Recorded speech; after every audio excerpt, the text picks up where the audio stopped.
इस आरती को ढूंढो किसी भी तरह से, क्योंकि फोरेंसिक के मुताबिक जो कंकाल हमें मिला था वो किसी फीमेल का नहीं, मेल का है, मतलब आरती का नहीं। उन दोनों की तरह ये भी हमारे साथ लुका छुपी का खेल खेल रही है। हो सकता है इन तीनों ने मिलकर किसी और को मार दिया।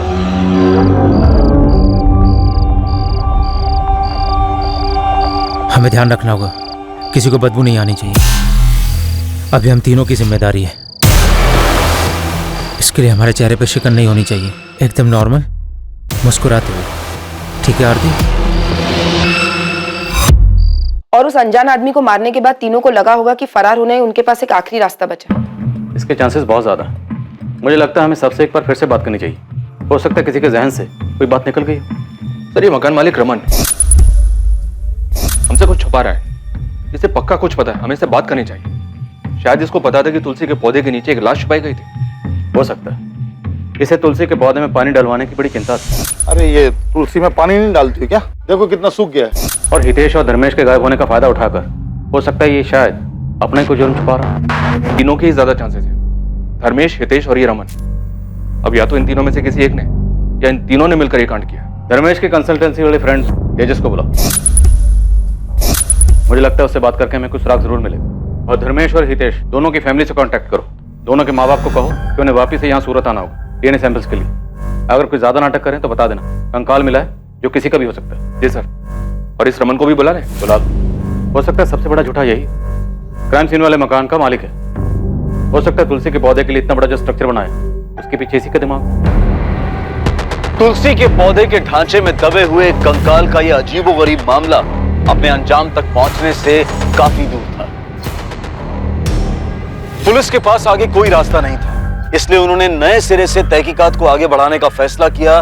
और इस बार भाग्य उनका साथ देने वाला था। उनकी पूछताछ उन्हें घटनाओं के सबसे चौंका देने वाले मोड़ पर ले जाने वाली थी। अरे कोकिला, देखो तो किसका फोन है? नाम नहीं है, किसी लैंडलाइन से है। हेलो, राणा नगर पुलिस स्टेशन से एएसआई रीवा सेठ बोल रही। हाँ मैडम, धर्मेश और हितेश मिल गए क्या? नहीं, लेकिन इतना कंफर्म हुआ है कि जो कंकाल मिला है वो किसी आदमी का। क्या हुआ? क्या बोल रहे? हेलो। हाँ मैडम, उनकी कोई खबर आई क्या? नहीं हसमुख जी, लेकिन उनके किराए वाले मकान से जो कंकाल मिला था इतना कंफर्म हो गया है कि वो कंकाल किसी आदमी का है। उस कंकाल के आइडेंटिफिकेशन के लिए हमें डीएनए टेस्ट करवाना पड़ेगा, जिसके लिए आपका और कोकिला जी का डीएनए सैंपल चाहिए। अरे पर हम क्यों सैंपल देंगे? हमारा क्या लेना देना है डीएनए से? देखो वो आदमी कौन है, क्या है, हमें क्या पता? देखिए हसमुख जी, अभी तक हमें भी नहीं पता चला है कि किसका मर्डर हुआ है, लेकिन पूरी संभावना है कि हितेश या धर्मेश दोनों में से एक हो सकता है। संभावना है? मतलब अभी तक तुम लोग संभावनाओं पर ही टिके हुए हो? अभी कुछ दिन पहले तुमने अंदाजा लगाया था कि वो दोनों मर्डरर है, और आज तुम अंदाजा लगा रहे हो कि वो दोनों विक्टिम है। हम ये बात नहीं कह रहे हैं कि वो कंकाल धर्मेश और हितेश के ही हैं, वो किसी और के भी हो सकते हैं, पर ये बात कंफर्म करने के लिए हमें डीएनए टेस्ट करना होगा ताकि शक की कोई गुंजाइश ना रहे। रूटीन प्रोसीजर है। हम सूरत आ जाएंगे। Thank you so much. क्या कह रही थी पुलिस? कुछ पता चला दोनों का? पुलिस कह रही है कि जो कंकाल उन्हें मिला है वो हितेश या धर्मेश में से किसी का हो सकता है।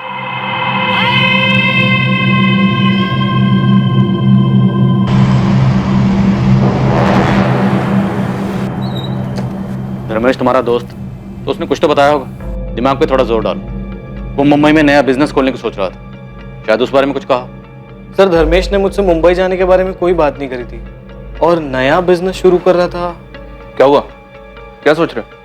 सर, बात थोड़ी पुरानी है, पता नहीं आपके काम की है भी या नहीं। तेजस काम की है या नहीं है ये हम देखेंगे, तुम्हें जो भी पता है बताओ। सर, एक बार धर्मेश ने मुझसे कहा था कि वो अपना फोटो स्टूडियो शुरू करना चाहता है। Dharmesh photo studio? हाँ सर, कॉलेज में उसने फोटोग्राफी का कोर्स भी किया था। फोटोग्राफी के बारे में तो हमें किसने कुछ नहीं बताया। सर, 4 या 5 साल पुरानी बात है, जब उसने कंसल्टेंसी फर्म ज्वाइन करी थी तब उसने मुझे बताया था। सही है यार, तूने निकाला ये। बताया नहीं यार तूने कभी कि तू इतना बेहतरीन फोटोग्राफर है। इस फर्म में क्या कर रहा है तू? बाहर निकल, बहुत पैसा है फोटोग्राफी में। तुझे क्या लगता है मैंने ट्राई नहीं किया होगा? खुद का स्टूडियो था मेरा, कुछ करना चाहता था, सोचा था। बस जरूरी नहीं ना जो सोचे वो हो जाए। क्यों? ऐसा क्या हुआ? याद मत दिला। उस नरेंद्र को अपना पार्टनर बनाया, दोनों ने मिलकर साथ पैसों का जुगाड़ किया, स्टूडियो खोला, लेटेस्ट इक्विपमेंट डाले, सब अच्छा चल रहा था। फिर पता नहीं किसी ने उसके कान भर दिए, धोखा दिया उसने मुझे। काफी झगड़ा हुआ हम दोनों के बीच में, फिर खटास इतनी बढ़ गई स्टूडियो बंद करना पड़ा। तुम जानते हो इस नरेंद्र को? इसके बारे में और कुछ बताया था? नहीं सर, धर्मेश ने बताया था कि वो उसका कॉलेज का फ्रेंड है। सर, धर्मेश ने अपने कंपनी वाले रेज्यूमे में अपने कॉलेज का नाम Shankar Moolchandani college of arts and commerce लिखा है। तेजस, जिस झगड़े का जिक्र धर्मेश ने किया था वो बड़ा झगड़ा था, मतलब मारपीट हुई थी? वो तो पता नहीं, पर इस बारे में बात करते समय बहुत उदास हो गया था वो। ठीक है, हो सकता है इन्फॉर्मेशन हमारे कुछ काम की, लेकिन अगर तुम्हें कुछ भी याद आए तो तुरंत हमें कांटेक्ट करना। Okay sir. उसके कॉलेज में पता करें सर, हो सकता है ये धर्मेश नरेंद्र के बैच का ही हो। हाँ, पता करो। अच्छा खासा बिजनेस था, हो सकता है कि नरेंद्र की वजह से हाथ से निकला हो। किसी बहाने से बुलाया नरेंद्र को वहां पर सालों पुरानी भड़ास निकालने के लिए। अब मुमकिन है कि वो स्केल्टन नरेंद्र का। पता करता हूँ सर। जी, नरेंद्र नाम का एक स्टूडेंट था हमारा, धर्मेश वगेला की ही क्लास में था वो। 2011 में ही ग्रेजुएट हुए थे दोनों। कोई कांटेक्ट नंबर या और कोई डिटेल है आपके पास? कांटेक्ट नंबर तो नहीं है, लेकिन एड्रेस है उसका। वो देहरादून से ही था। ठीक है, एड्रेस दीजिए।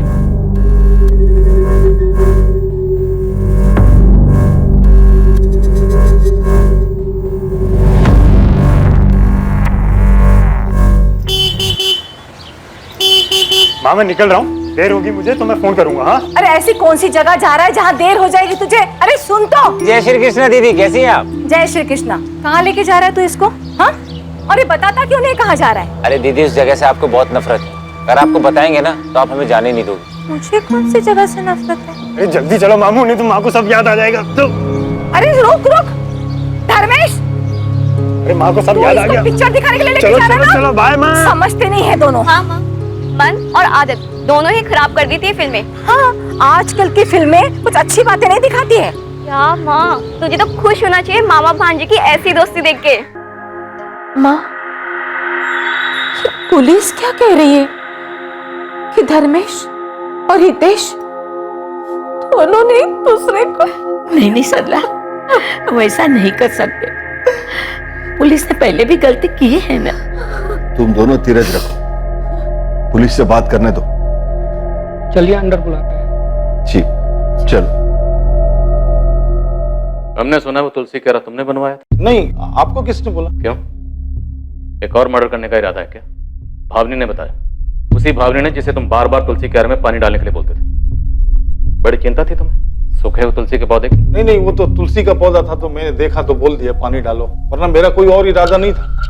मैं क्यों बोलता इतने बड़े पहाड़ जैसे तुलसी के में पानी डालने के लिए? अगर वो तुलसी कह रहा तुम्हें इतने अजीब लग रहा था, पहाड़ जैसा लग रहा था, तो धर्मेश और हितेश के जाने के बाद उसे तोड़वाया क्यों? अरे वो तो मैंने इसलिए नहीं तोड़वाया कि इतना मजदूर लगते 1000-1500 खर्चा हो जाता मेरा, तो मैं सोचा कि जो किराए पे आएगा वो अपने आप करा लेगा, उसका सिर दर्द। प्लान अच्छा था, पर तुम भूल गए कि तुम्हारा भांडा तो एक न एक दिन फूटना ही था, और ये काम किया विद्या और मुकुंद ने। और वो तुलसी कह रहा तुमने इसलिए नहीं तोड़वाया क्योंकि तुम जानते थे कि उसके अंदर क्या है। तुमने सोचा मौका अच्छा है, अनजान बन के पीछे छुड़ा लेता हूँ। नहीं, मैं कसम खा के बोल रहा हूँ, मेरे को कुछ नहीं मालूम था कि उसके अंदर क्या कोई लाश है कि कंकाल है, मालूम नहीं था।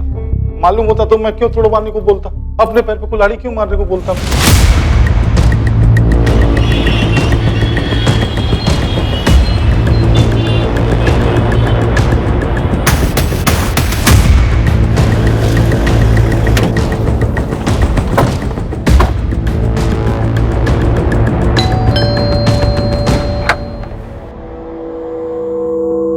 नरेंद्र वर्मा? जी मैं ही नरेंद्र हूँ। धर्मेश वागले को जानते हो तुम? सर मैं कैसे बताऊँ धर्मेश कहाँ होगा, आप मुझे क्यों पूछ रहे हो? हमने सुना है कि धर्मेश के साथ तुम्हारा झगड़ा हुआ था, तुमने धोखा दिया था उसे। मैंने धोखा दिया सर? सर सच बात तो ये है कि वो खुद एक धोखेबाज था। यही देहरादून में फोटोग्राफी स्टूडियो शुरू किया था हमने। 3 महीने सर किसी तरह मैंने गाड़ी खींची और नहीं हो पाया सर। भाई 2-3 लेंस लेने पड़ेंगे, पैसे का जुगाड़ कर ले। लेकिन क्यों लेना है जब उसके बिना भी काम चल रहा है? तो भाई काम चल रहा है, अच्छा काम नहीं चल रहा है। देख भाई तू भी जानता है, और ये बात हुई थी हमारी कि शुरू के 6 महीने 10 लाख में निकल जाएंगे। हाँ तो क्या पता नहीं 2 महीने में खर्चा कितना हुआ है? 13 लाख रुपए। एक फूटी कौड़ी का कोई रिटर्न वापस नहीं आ रहा है। ऐसा नहीं चलता है धंधा भाई। तू कहना क्या चाहता है? ये पैसे ना बिजनेस में लगे, मेरे ऊपर खर्चा नहीं हुआ है, और मेरा टाइम मेरी मेहनत, उसका क्या भाई? मुझे भी रिटर्न नहीं मिला है। यार एक काम करते, ये पार्टनरशिप खत्म कर देते। मतलब धर्मेश के ऊपर बहुत गुस्सा था तुम्हें? आप गलत तार छेड़ रहे सर, मैंने आपको पहले ही बता दिया। पिछले 6-7 साल से एक दूसरे की शक्ल भी नहीं देखी हमने। सर 13 लाख के लिए मैं उसको किडनैप कर दूं, मर्डर कर दूं। मर्डर की तो मैंने बात ही नहीं की। मैंने तो बस इतना कहा कि धर्मेश मिसिंग है। सर आप गलत समझ रहे सर। सर मैं ये कहना चाहता था कि मैं सीधे सीधे बात करने वाला आदमी हूँ। अब मैं भी तुमसे सीधी सीधी बात करता हूँ। आरती छाबड़ा को जानते हो तुम? जी सर बिल्कुल जानता हूँ। धर्मेश की कॉलेज वाली गर्लफ्रेंड थी सर। सर हम साथ में ही पढ़ाई करते थे और साथ में ही हैंग आउट था हमारा। और ये रिलेशन कितना सीरियस था? बाद में भी साथ थे दोनों? सर बात का तो नहीं पता, लेकिन इतना पता है कि धर्मेश कॉलेज में साई की तरह उसके साथ रहता था। आरती को कोई आंख उठाकर भी नहीं दिखता था कॉलेज में।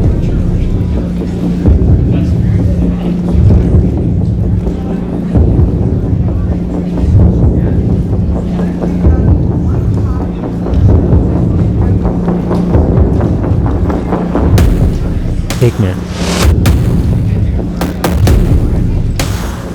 क्या घूर रहा है? लड़की अनकंफर्टेबल हो रही है, दिखाई नहीं दे रहा। ओ बॉडीगार्ड, तू जाने अपना काम कर। बंदी है मेरी वो, ऊपर से अकड़ भी दिखा रहा है। प्यार से समझा रहा हूँ ना, मत घूर। ओ बॉडीगार्ड, मैं तो घूरूंगा, तू क्या कर लेगा?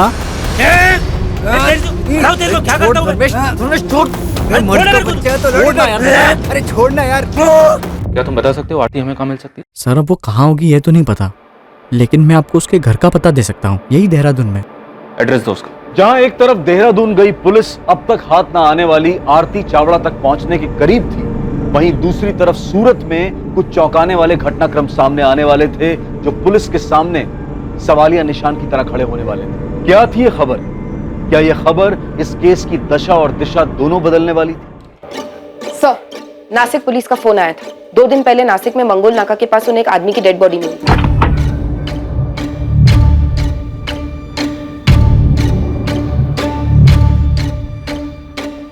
शायद अक्यूज जल्दबाजी में विक्टिम का आईडी प्रूफ निकालना भूल गया। विक्टिम की आइडेंटिफिकेशन धर्मेश वाघेला के नाम से, लेकिन मर्डर के बाद पत्थर से उसका चेहरा बिगाड़ दिया गया। अगर धर्मेश की बॉडी नासिक में मिली है तो कंकाल किसका है जो हमें मिला? हितेश या फिर किसी और का जिसके बारे में हमने सोचा ही नहीं? आरती, क्या इन दोनों मर्डर्स के पीछे आरती? हो सकता है सर। ये डेड बॉडी मिलने के बाद तो हमारा पूरा केस ही उलट गया।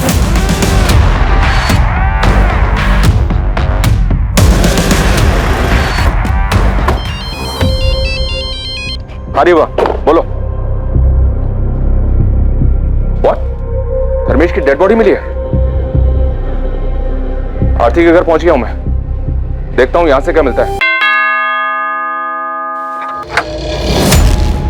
जी, हमें आरती से बात करनी है। आप? Sub inspector Sunil Goradiya, Gujarat police. लेकिन वो तो सूरत में ही रह रही है सर, पिछले 3 सालों से। सूरत में किस जगह? धर्मा रोड के पास। आरती काम क्या करती है वहाँ? जी सर, वो HR मैनेजर है। किसी धर्मेश को जानते हैं आप लोग? धर्मेश? नहीं सर। ताजुब, आपको नहीं पता? कौन है ये धर्मेश सर? धर्मेश आरती का बॉयफ्रेंड है। तुम्हें कुछ पता था इसके बारे में? नहीं जी, मुझे भी अभी पता चल रहा है। पर हुआ क्या सर? धर्मेश की डेड बॉडी मिली हमें, और उसका भांजा हितेश मिसिंग है। जिस घर में धर्मेश और हितेश किराए पर रहते थे, हमें पहले वहां कंकाल मिला, और अब धर्मेश की बॉडी।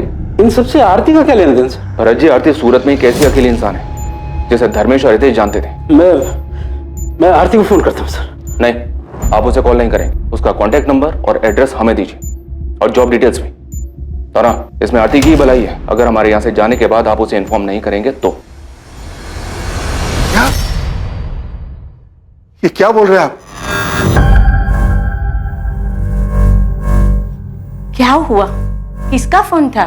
पुलिस बोल रही है कि धर्मेश की लाश मिली। जी सर, आरती के पेरेंट्स तो बता रहे कि वो सूरत में ही है। उसका एड्रेस और फोन नंबर मिला है। रीवा गई है उसे उठाने उस एड्रेस पर। जल्दी।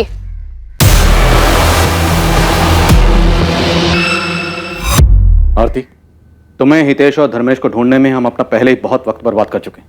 अब हमारा और वक्त बर्बाद मत करना। अगर अपनी सलामती चाहती हो तो बता दो कंकाल किसका था। कंकाल? हाँ, कंकाल। किसका कंकाल?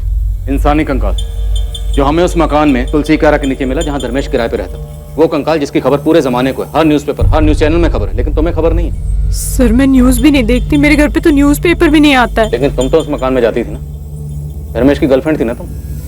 तुम उस घर में वो तुलसी कह रहा था, याद होगा ना? याद है सर, देखा था मैंने, लेकिन मुझे कैसे पता कि उसके अंदर क्या है और धर्मेश और हितेश ने ही कुछ किया है। लेकिन वो तुलसी कहरा बनवाया तो उन दोनों ने था ना। बालकनी के बीचों बीच इतना बड़ा तुलसी कहरा बनवाया, तुम्हें अजीब नहीं लगा? आरती क्या जानती 2017 में क्या हुआ था? मैं सच कह रही हूँ, मैं कुछ नहीं जानती हूँ। तब तो तुम ये भी नहीं जानती हो कि अक्टूबर 2017 से धर्मेश और हितेश गायब थे और अब धर्मेश की लाश मिली। धर्मेश की लाश? धर्मेश की लाश 2 दिन पहले बॉडी मिली है उसकी, नासिक में। मर्डर हुआ उसका 2 दिन पहले।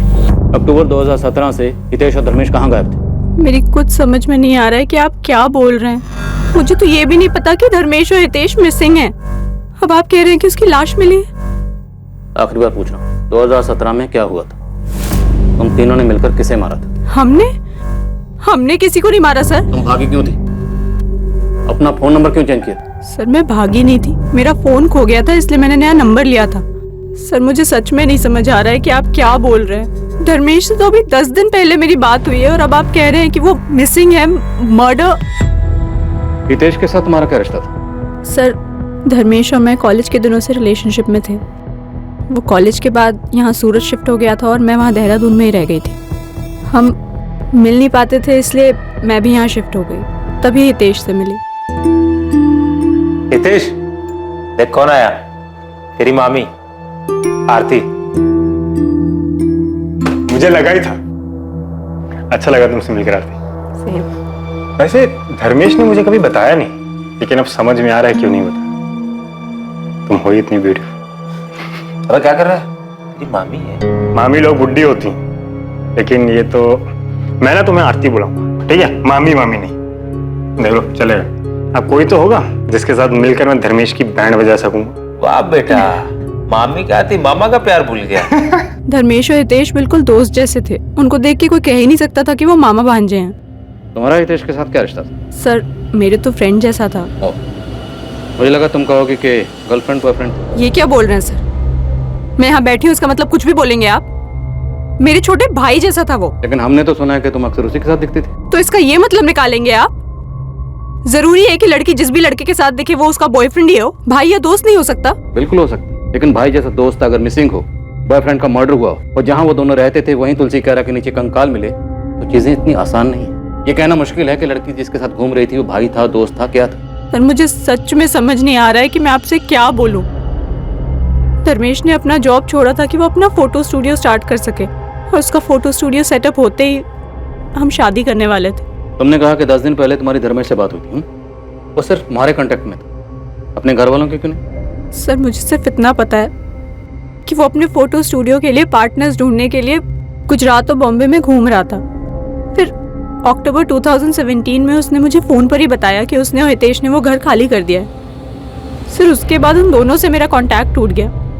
मैंने 1 महीने तक फ़ोन किया लेकिन कोई बात नहीं कर रहा था, दोनों का फ़ोन स्विच ऑफ आ रहा था।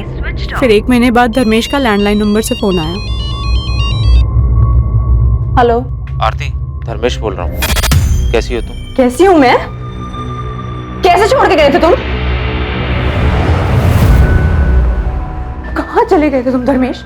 आई एम सॉरी आरती, वो मैं गुजरात से बाहर हूँ, स्टूडियो के लिए कुछ पैसे का जुगाड़ करने गया, बस उसी में लगा हूँ, इधर उधर भटक रहा हूँ। जैसे कुछ सेटल होता है तुम्हें बता दूँ। और हितेश भी मेरे साथ है, तुम टेंशन मत लो। बिना बताए ऐसे कैसे चले गए? मिल के भी तो जा सकते थे ना। अच्छा मुझे अभी निकलना है, बाद में बात करता हूँ। Okay bye. उसके बाद पिछले 2 सालों में मैं और धर्मेश कभी कभी मिलते थे। हर बार वो एक अलग शहर से मिलने आता था। फिर 1 महीने पहले जब मैं और धर्मेश मिले तो उसने बताया कि वो मुंबई सेटल हो गया है। तूने नोटिस किया वो कभी कुछ परेशान रहा हो? परेशान तो था सर, पर मुझे लगा कि वो अपने बिजनेस के लिए पैसे जुटाने में परेशान है। इतने दिनों तक हितेश से तुम्हारी कोई बात नहीं हुई सर।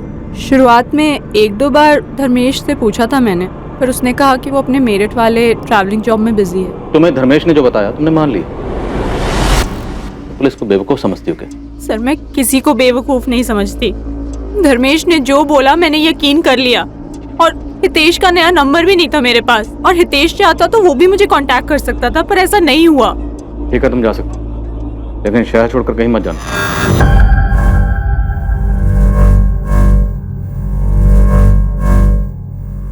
झूठ बोलिए लड़की। हाँ सर, जवाब देते वक्त कुछ और ही सोच रही थी। जब धर्मेश और हितेश के गायब होने के बारे में पूछा तो बात घुमा दी, और लड़की के चेहरे और आंखों में वो तकलीफ बिल्कुल नहीं है जो एक लड़की के अपने बॉयफ्रेंड और होने वाले पति की मौत की खबर सुनकर होनी चाहिए। शायद कुछ छुपा रही है सर। मुझे लगता है वो कंकाल हितेश का ही था, धर्मेश के साथ मिलकर मार डाला होगा।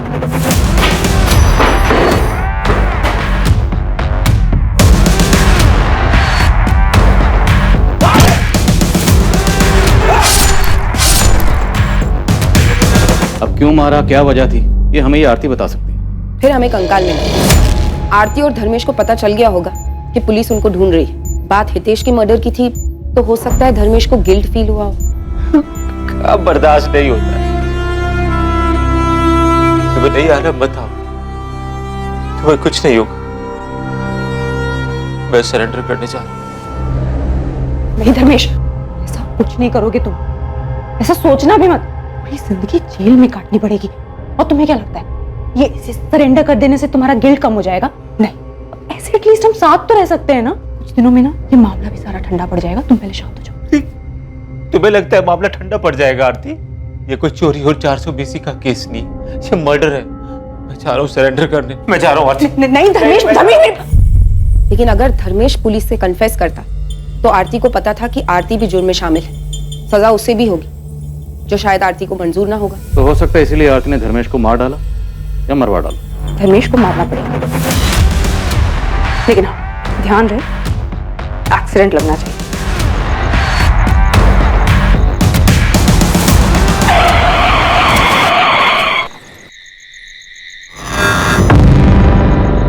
ऑफिसर, डेथ एक्सीडेंटल है और उसके बाद चेहरा बिगाड़ा गया किसी पत्थर से। ये एक्सीडेंट में खराब हुआ चेहरा नहीं है, तो शायद ये एक मर्डर केस हो सकता है जिसे एक्सीडेंटल डेथ के तौर पे प्रेजेंट करने की कोशिश की गई है। चेहरा बिगाड़ा गया मतलब साफ है, डेफिनेटली मर्डर है। वही तो सर, अगर आरती का प्लान धर्मेश को मारने का था तो फिर चेहरा क्यों बिगाड़ा? ताकि बॉडी की शिनाख्त ना हो पाए, हम किसी नतीजे पर ही नहीं पहुंच पाए। हम धर्मेश को ढूंढते रहते और धर्मेश हमें कभी मिलता ही ना, और ये आरती हमारे सामने बेचारी गर्लफ्रेंड की एक्टिंग करती रहती। हमें यही कहती कि मेरा प्रेमी मुझे धोखा देकर भाग गया और मर्डर कर दिया उसने, और हमें भी यही लगता कि बेचारी गर्लफ्रेंड कितना सच बोली, जबकि उसका असली सच हमारे सामने कभी ना आता। सर, हमने कहीं आरती को छोड़कर गलती तो नहीं कर दी? अगर ऐसा है तो वो भाग भी सकती है।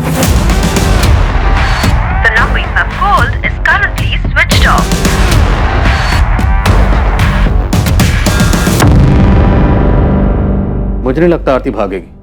ये खेल उसने शुरू किया है, ये उसे पूरा करेगी। एक काम करो, इसका फोन सर्विलेंस पर डालो और इस पर हर वक्त नजर रखो। ये कोई ना कोई गलती जरूर करेगी, इसके पीछे लग जाओ साई की तरह, चुपचाप, कोई आहट नहीं। सर,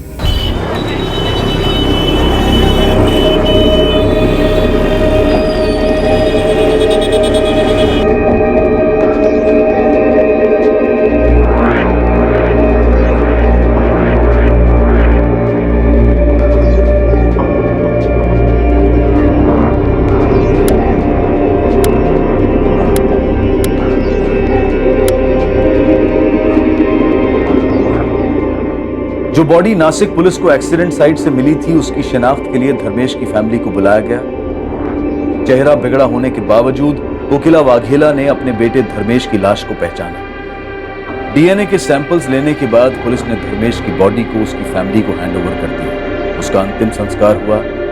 पुलिस भी वहां मौजूद थी और उनकी नजर आरती पर भी गई, जो फैमिली से दूर खड़ी थी। उसके चेहरे पे तो साफ दिख रहा था कि वो दुखी है, लेकिन धर्मेश की मौत की संजीदगी उसकी आंखों में नहीं झलक रही थी।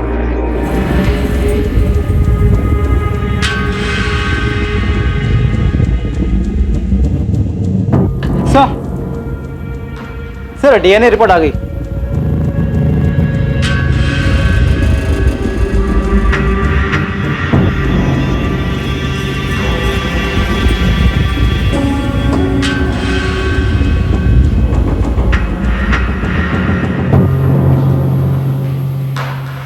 मेरी तो कुछ समझ में ही नहीं आ रहा है कि सब क्या हो रहा है। कौन मारेगा धर्मेश को? और ये हितेश कहाँ चला गया? अपने मामा के अंतिम संस्कार में भी नहीं आया। क्यों भाग रहा है ये हितेश? कहीं इसने तो धर्मेश को नहीं मारा? माँ, आपको ऐसा लगता है कि वो दोनों मर्डर कर सकते हैं? मैं नहीं मानती कि धर्मेश मामा और हितेश भैया एक दूसरे के साथ ऐसा करेंगे। जरूर उनके साथ कुछ गलत हुआ है। बस एक बार हितेश भैया मिल जाए।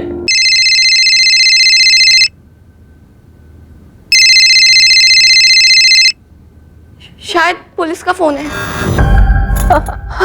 हेलो,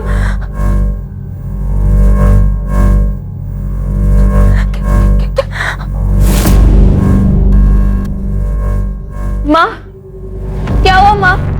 बोलो माँ। सरला, क्या कह रही थी पुलिस? कंकाल हितेश का ही है। कंकाल की आइडेंटिटी के खुलासे ने केस को पलट कर रख दिया था। जहां शुरुआत में हितेश सोलंकी और धर्मेश वगेला मर्डर के जुर्म में मुख्य संदिग्ध थे, वहीं अब दोनों पीड़ित करार हो चुके थे। कंकाल हितेश का था, यह तो साबित हो चुका था, लेकिन क्या सच में धर्मेश की मौत भी एक्सीडेंट की आड़ में एक मर्डर था? आखिर 2 साल पहले ऐसा क्या हुआ था? इन 2 सालों में धर्मेश कहां था? और सबसे ज्यादा जरूरी सवाल ये कि इन दोनों की हत्या की साजिश के पीछे कौन था? पुलिस इन सवालों के जवाब तलाशने में लगी हुई थी और इस वक्त उन्हें आरती चावड़ा पर ही सबसे ज्यादा शक था। क्या पुलिस वाकई सही दिशा में थी या फिर इन सब के पीछे कोई और ही था जो पर्दे के पीछे से अपनी उंगलियों पर सभी को कठपुतली की तरह नचा रहा था?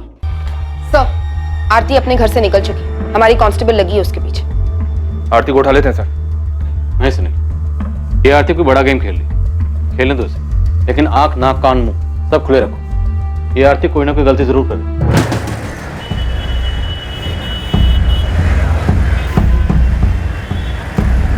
The number you have called is currently switched off.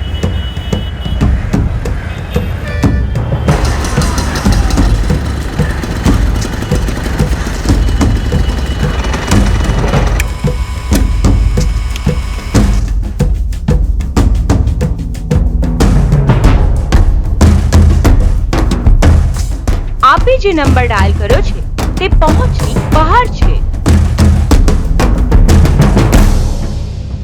पिछले कुछ दिनों से काफी परेशान हूँ। मैंने पूछा भी, लेकिन कुछ बताती ही नहीं है। चुप छुपाकर किसी के साथ फोन पर बात करती है क्या? सर, किसी से बात होती है या नहीं होती ये तो मुझे नहीं पता, लेकिन मैंने उसे बार बार फोन करते हुए देखा है। कभी उदास हो जाती है और ज्यादातर चिड़चिड़ी रहती है। कोई अंदाजा है आपको कौन है वो जिसे फोन करती है? नहीं सर, इससे ज्यादा कुछ नहीं पता।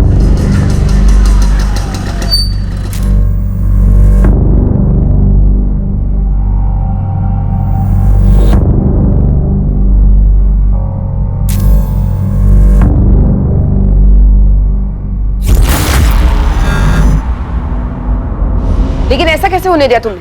वो गायब कैसे हो गई? बहुत ही चालाक औरत है ये आरती। पता नहीं उसे कैसे शक हो गया कि मैं उसका पीछा कर रही थी। मैडम टेंशन मत लो, फिर भी मैंने उसका पीछा किया है। ज्यादा दूर नहीं गई है वो, यही एक रेस्टोरेंट के अंदर बैठी है मैडम। सर, आरती के कॉल रिकॉर्ड से नंबर मिला है। पिछले 6 महीने में आरती की इस नंबर पे बहुत बातें हुई थी। नंबर के बारे में पता किया तो पता चला ये तो आरती के नाम पे रजिस्टर्ड है। आरती के नाम? सुनील, ऐसा कौन हो सकता है जिसे आरती खुद के नाम पर लिया हो सिम देगी? उसका बॉयफ्रेंड धर्मेश? पक्का हो सकता है सर। सर, कांस्टेबल सपना का फोन आया था। उसने आरती को किसी आदमी के साथ एक रेस्टोरेंट में देखा। एक लड़का था सर, काफी लंबी बात हुई। आरती उस पर चिल्ला रही थी। वो पैकेट जो एटीएम के बाहर सपना ने देखा था आरती के हाथ में, वो आरती ने उसे दिया और फिर आरती निकल गई वहां से। कौन था वो? वो तो पता नहीं चला सर। सपना ठीक से शक्ल नहीं देख पाई। वो पीछे से रेस्टोरेंट के किचन डोर से बाहर निकल गया। ये वही आदमी है सर जिसे आरती ने धर्मेश को मारने के लिए हायर किया था। मुझे भी ऐसा ही लगता है सर। शायद आरती उसे मर्डर का पेमेंट दे रही थी, या फिर वो आदमी आरती को ब्लैकमेल कर रहा होगा, इसलिए आरती गुस्से में थी और परेशान भी। पैसे जो देने पड़ रहे थे उसे। और देर नहीं करते सर, आरती को उठा लेते। ज्यादा मेहनत भी नहीं करनी पड़ेगी। 2 थप्पड़ देंगे, तोते की तरह सब उगल देगी। ठीक, आओ सर।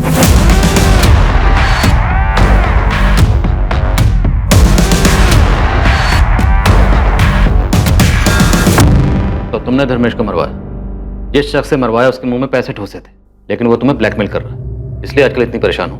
लेकिन जितनी परेशान आजकल हो तब तो नहीं थी जब धर्मेश की मौत की खबर तुम्हें सुनाई थी। गर्लफ्रेंड थी, दोनों के बीच में प्यार मोहब्बत था, फिर भी धर्मेश की मौत की खबर सुनकर तुम हैरान जरूर हो, लेकिन तकलीफ नहीं। तुम्हें आइडिया है कि क्या हुआ होगा? तुमने और धर्मेश ने मिलकर हितेश को मार डाला, लेकिन जब हितेश का कंकाल मिला धर्मेश घबरा गया, डर गया और सरेंडर करने की बात करने लगा। अब तुम्हें लगा कि अगर धर्मेश ने सरेंडर कर दिया, उसने अपना जुर्म कबूल कर लिया, तो तुम भी लपेटे में आओगे, इसलिए तुमने धर्मेश को मरवा डाला। बोलो, तुमने और धर्मेश ने मिलकर हितेश को क्यों मारा? तुम्हारे धर्मेश और हितेश के बीच में क्या हुआ था? अपने आप मुंह खोलेगी या जबरदस्ती करनी पड़ेगी? धर्मेश को कैसे और क्यों मारा? बताती हूँ। सर, मैंने किसी को नहीं मरवाया। जैसा आप सोच रहे हैं वैसा बिल्कुल नहीं है। मेरा किसी के मर्डर में कोई हाथ नहीं है। तो किसका हाथ है? गोल गोल मत घुमाओ, सीधा मुद्दे पे आओ। धर्मेश का है। धर्मेश का? तो तुम्हारी ये लव स्टोरी मर्डर मिस्ट्री में कैसे तब्दील हुई? तुमने और धर्मेश ने मिलकर हितेश को क्यों मारा? सर, मैंने किसी को नहीं मारा। इनफैक्ट मुझे तो ये भी नहीं पता था कि वो आप लोगों से छुपकर यहाँ वहाँ घूम रहा है। फिर उस दिन जब आप लोगों ने बताया कि उसकी लाश मिली है तो मैं खुद शॉक में थी। मेरी अभी तो उससे बात हुई थी। अभी बात हुई मतलब? सर, उस दिन जब आपने मुझे बताया कि धर्मेश की लाश 11 तारीख को मिली, और मेरी खुद उससे फोन पे 12 तारीख को बात हुई। धर्मेश जिंदा है तो वो कौन था जिसकी बॉडी नासिक में मिली? तुमने और धर्मेश ने मिलकर किसे मारा? सर, मैंने किसी को नहीं मारा। किसने मारा? सर, मैंने किसी को नहीं मारा। मुझे तो खुद समझ नहीं आ रहा है कि ये सब क्या हो गया है। तो ये सब कुछ तुमने उस दिन क्यों नहीं बोला पुलिस स्टेशन में? क्योंकि प्यार करती हूँ मैं उससे।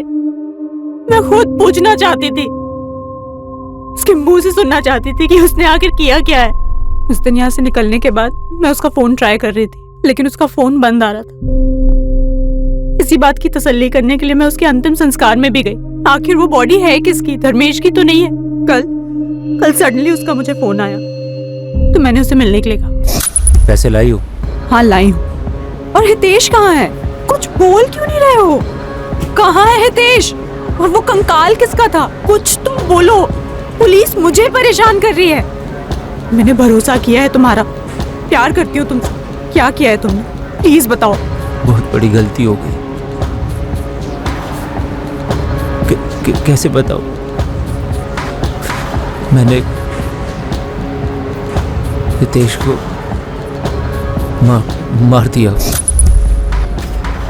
वो कंकाल भी हितेश का है। तो पुलिस जो बोल रही है वो सच है?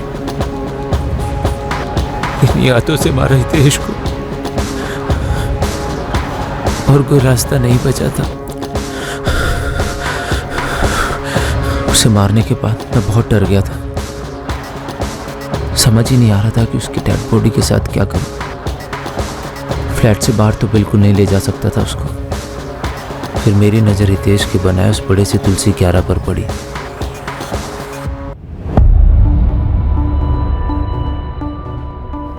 मैंने इंटरनेट पर ढूंढना शुरू किया कि डेड बॉडी को जल्दी से जल्दी डिकम्पोज कैसे किया जा सकता है। वहाँ से मुझे नमक के बारे में पता चला, तो मैंने किराना स्टोर से ढेर सारा नमक खरीदा और हितेश की डेड बॉडी को उसमें लपेट दिया।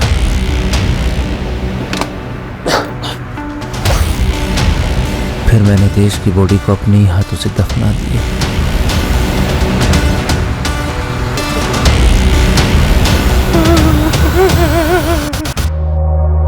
मुझे पता था मेरे पास वक्त नहीं है। कितना भी भाग लूं, कभी ना कभी तो पकड़ा ही जाऊंगा। रास्ते में किसको मारा था? किसकी बॉडी थी धर्मेश? उसको मैंने नहीं मारा था, एक्सीडेंट हुआ था उस आदमी का। मुझे कोई अंदाजा नहीं है कि वो आदमी कौन था। वो मर चुका था। मुझे लगा कि वो मरा हुआ आदमी मुझे बचा सकता है। मैंने पहले पत्थर से उसका चेहरा खराब किया और फिर आईडी कार्ड के साथ अपना वॉलेट उसकी जेब में रख दिया। मेरी लाश मिलने पर सारा बवाल ही खत्म हो जाता। पुलिस किसी नतीजे पे पहुंचती ही नहीं, केस ही बंद हो जाता। पर तुमने ऐसा किया ही क्यों? क्यों मारा है हितेश को? मुझे बहुत अफसोस है इस बात का। बहुत बड़ा पाप हो गया मुझसे। हम यहाँ से भाग चलते हैं कहीं दूर, बहुत दूर। मैं जानता हूँ मुझसे जो हुआ है उसे भुलाना बिल्कुल भी आसान नहीं। फिर तुम सच में मुझको एक मौका दो। सच में तुमसे बहुत प्यार करता हूँ। आरती, कोई जल्दी नहीं है। समय लो, जब तुम्हें जवाब देना है तब देना। मैं कॉल करूँ। धर्मेश ने तुम्हें पूरी राम कहानी तो सुना दी, पर यह नहीं बताया कि उसने हितेश को मारा क्यों। नहीं बताया, नहीं बताया। आरती ने जो पुलिस को बताया, क्या वो वाकई में सच था? क्या सच में धर्मेश ने अपने जिगरी दोस्त, अपने भांजे हितेश की हत्या की थी? क्या धर्मेश ने इस हत्या को अकेले अंजाम दिया था या फिर कोई और भी इसमें शामिल था? शायद सच सामने आ चुका था, लेकिन इस हत्या का मकसद अब भी एक राज ही था जिसे केवल धर्मेश जानता था और वो अब भी फरार था।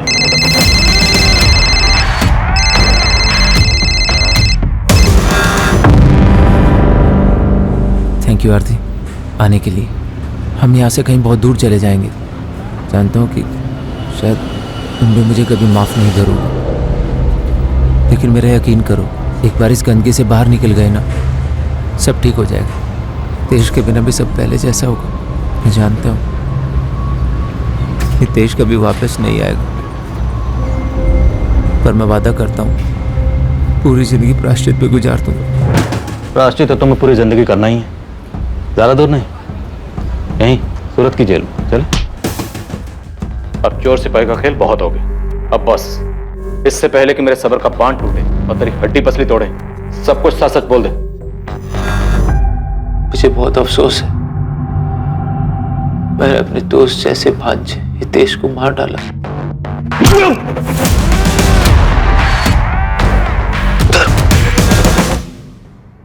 मेरी मजबूरी थी, नहीं मारता तो क्या करता। तो ऐसी कौन सी मजबूरी थी जो अपने बेस्ट फ्रेंड को मार डाला?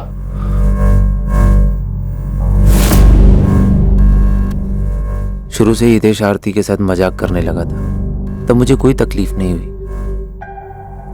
फिर धीरे धीरे मैंने देखा कि आरती ने भी हितेश में इंटरेस्ट लेना शुरू कर दिया। मैंने फिर भी कोई सवाल नहीं किया, लेकिन उनके बीच की करीबी खुल के सामने आने लगी थी।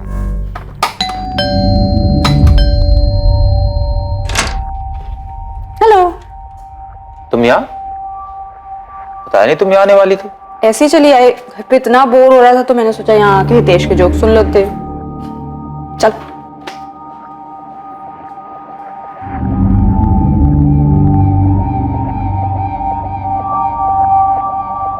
वो पहली बार था जब सपने मेरे मन में घर किया। उसके बाद आरती घर आने लगी थी मेरी गैर मौजूदगी में। मुझे उनके बीच की नजदीकियां साफ साफ दिखाई देने लगी थी। हितेश भी बदल गया था। तेरा फोन देना, मेरे फोन की बैटरी खत्म हो गई। अरे फोन में लॉक लगा दी, ऐसा क्या है भाई जो छिपा रहा है? अरे नहीं मामू, वो तो बस ऐसे ही। मैंने सोचा फोन में फंक्शन है तो क्यों छोड़ूं, यूज कर लेता हूँ। उससे पहले हितेश ने कभी भी अपना फोन लॉक नहीं किया था और हमें एक दूसरे के सारे पासवर्ड भी पता थे, लेकिन उसने हर चीज पर पासवर्ड लगा दिया था, जिससे मेरा शक और गहरा हो गया। अचानक मेरे दिमाग में वो सब आने लगा। उन दोनों ने मेरे पीठ पीछे क्या गुल खिलाया होगा। मुझे रात को नींद नहीं आती थी। फिर अंदर गुस्सा भर गया था, नफरत हो गई थी मुझे हितेश से। उसने आरती पे बुरी नजर डाल के दोस्ती का बहुत बड़ा इम्तिहान लिया। हम दोनों के बीच में भाईचारा भी खत्म हो गया था। तो तुमने कौन सा रिश्ता निभाया? मामा होकर सगे भांजे को मार डाला? हाँ, ये सब मैंने जुलाई 2017 में प्लान किया। मैंने हितेश को बोला कि रमन को जाके बोले कि घर खाली करना है, और उसी दौरान मैंने अपने ऑफिस में भी रेजिग्नेशन दे दिया। उसके बाद मैंने हितेश को मार दिया और उसकी बॉडी को 2 महीने दफनाने के बाद तक मैं वहीं रुका, ये देखने के लिए कि कोई स्मेल तो नहीं आ रही। और इसी दौरान मैंने ये भ्रम फैलाया कि हितेश जिंदा है, किसी को कोई शक ना हो। उसके फोन से उसके पेरेंट्स के साथ मैसेज पे बात करता रहा। उसके बॉस को भी मैसेज मैंने ही किया। तो हितेश को मारकर आरती तुम्हें वापस मिल गई? तो हितेश को मारकर आरती तुम्हें वापस मिल गई? मेरी सबसे बड़ी भूल थी। दोनों के बीच में कुछ नहीं था। हमें तो ये पता है, लेकिन तुम्हें कभी यकीन हुआ कि उन दोनों के बीच में वाकई कुछ नहीं था? हितेश की मौत के काफी दिनों के बाद मैं आरती से मिला। उसने हितेश को लेकर कुछ ज्यादा सवाल नहीं किए, मुझे लेकर परेशान थी और उसे मुझ पर भरोसा भी हो गया था। तब मुझे यकीन हुआ उससे बहुत बड़ी भूल हो गई। भूल? भूल नहीं, तुमने मर्डर किया। महज शक की बुनियाद पर तुमने किसी की जान ले ली। तुम कह रहे हो तुमसे भूल हो गई, और मुझे पूरा यकीन है कि तुम्हें सख्त से सख्त सजा देने में कानून कोई भूल नहीं करेगा।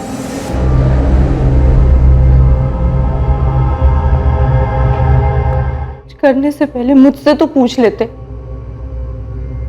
हितेश छोटे भाई जैसा था मेरे, तुम्हारे छोटे भाई जैसा था। आरती मैंने बस करो धर्मेश, सुनने को कुछ नहीं छोड़ा तुमने। प्यार भरोसा सब बर्बाद कर दिया। पूछती रही, तुमने कभी नहीं बताया। अब तुम्हें क्या लगता है ये सब कुछ होने के बाद मैं तुम्हारा साथ दूंगी?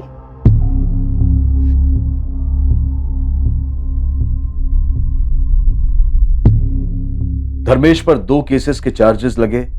पहला हितेश की हत्या के लिए और दूसरा उस अनजान लाश को अपनी आइडेंटिटी देकर पुलिस को गुमराह करने के लिए। जलन और शक की भावनाएं जहर की तरह से फैलती हैं और वो इंसानी दिमाग के हर कोने को दूषित कर देती हैं, हर जागरूक विचार को नष्ट कर देती हैं और नतीजा ये होता है कि मन में सिर्फ नफरत ही जिंदा रह पाती है। इसके वश में आने से न केवल रिश्तों में जहर घुल जाता है, बल्कि कई बार इस घटना की तरह अंजाम भयंकर भी साबित हो सकता है। मामा और भांजा होने के बावजूद हितेश और धर्मेश में सगे भाइयों से भी बढ़कर रिश्ता था, पर धर्मेश की तरफ से सिर्फ एक बेवजह की जलन ने उसके मन में शक का बीज बो दिया, जो आखिर में उसे हितेश का खून करने की साजिश तक ले गया। आरती और हितेश से बातचीत करके चीजों को स्पष्ट करने या अपने रिश्ते पर भरोसा करने की बजाय उसने जलन और बदले का आसान रास्ता चुना। अक्सर जुनून में आकर किए गए गुनाह हत्या करने की अहम वजहों में से एक, और ये ज्यादातर पल भर की नफरत का नतीजा होता है। इन हालात में हमें रुककर सुलझे दिमाग से सोचना चाहिए